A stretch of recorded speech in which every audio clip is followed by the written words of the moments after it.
And in general,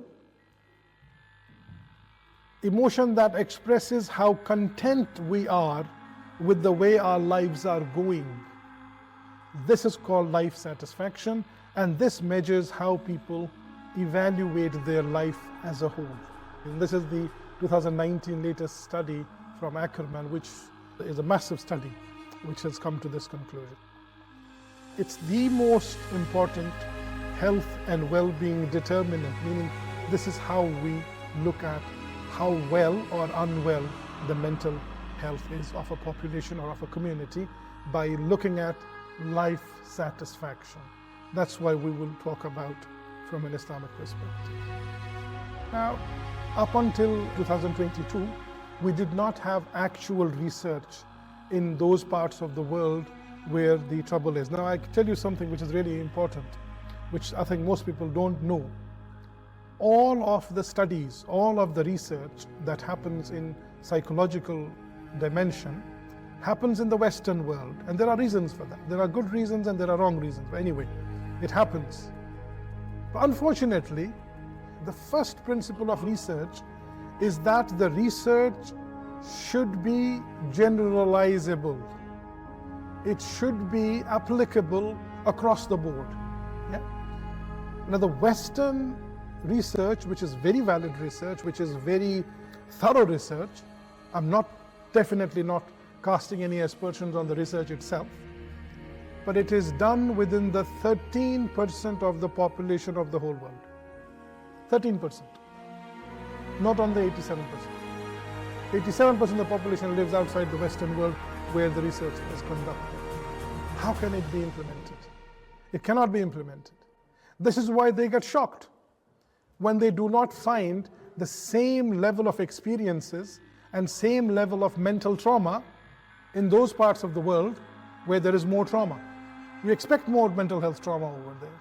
So this first research was done in Kashmir in 2022 by one of the research scholars, Dr. Snowber.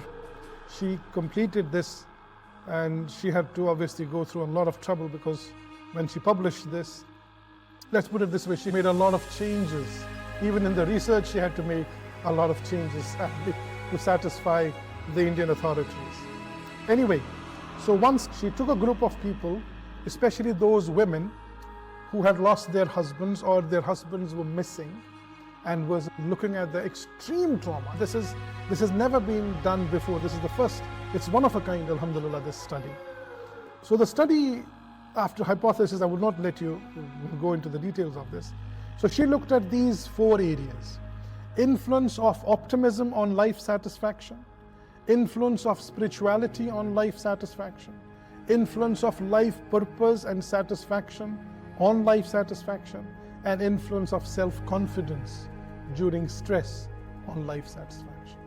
And if you read between the lines, spirituality, optimism, purpose of life, self-confidence, these are all linked by one single word of the Quran: Tawakkal ala Allah. One single word. If we really understand, if a person really understands what tawakkal ala Allah means, then it means optimism, it means spirituality, it means life purpose, and it does mean self-confidence.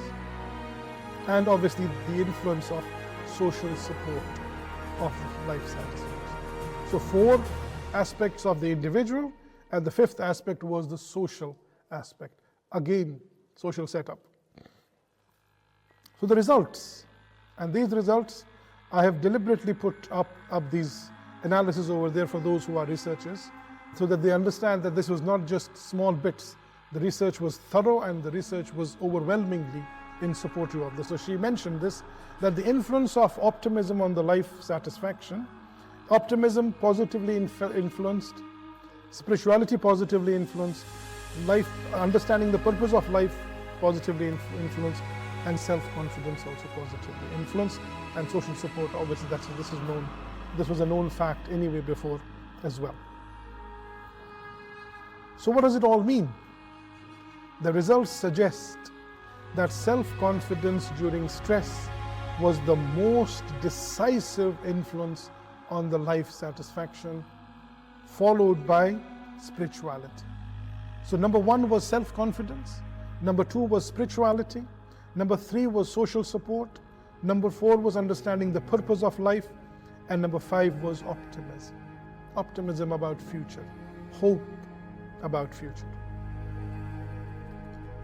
So if we look at these results, John Bowlby is very well known among the psychologists and psychiatrists who mentioned that for anybody to have a proper mental well-being and proper mental health, he or she needs to have a very solid attachment.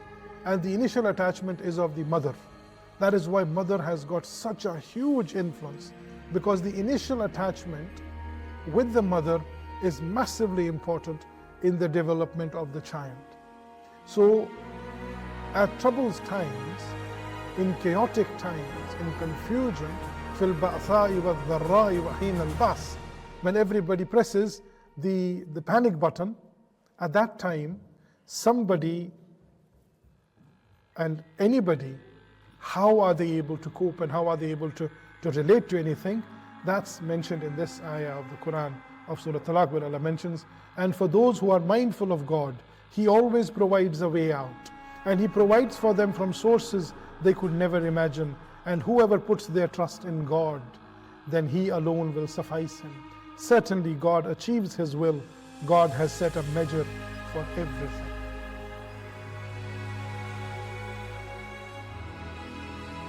So this trust, this tawakkul that a person has in Allah, has in his faith, that's what drives the confidence. That's what drives spirituality. That's what brings optimism. And obviously socio-cultural aspects of family, the role of family. Again, as I mentioned, it's very well known that a permanent loss of a parent during childhood increases the vulnerability, both psychopathology, which is depression and other parts, as well as coping strategies of an individual.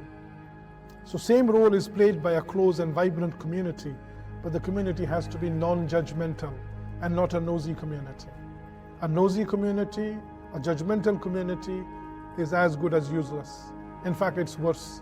When there's a nosy community, when there's a judgmental community, you can never have mental health. Why? Because majority of the Muslim population, which is from the Asian background in UK, they do not seek help from mental health services just because of the stigma, so that nobody should know that this person has got this mental illness. And they leave it too late because of this nosiness, because of the judgmentalness of the people. Things have changed, alhamdulillah, but haven't changed hugely. And I can assure you that a lot of the people think that because people have faith, so they are less vulnerable to mental illness. That's not true, actually.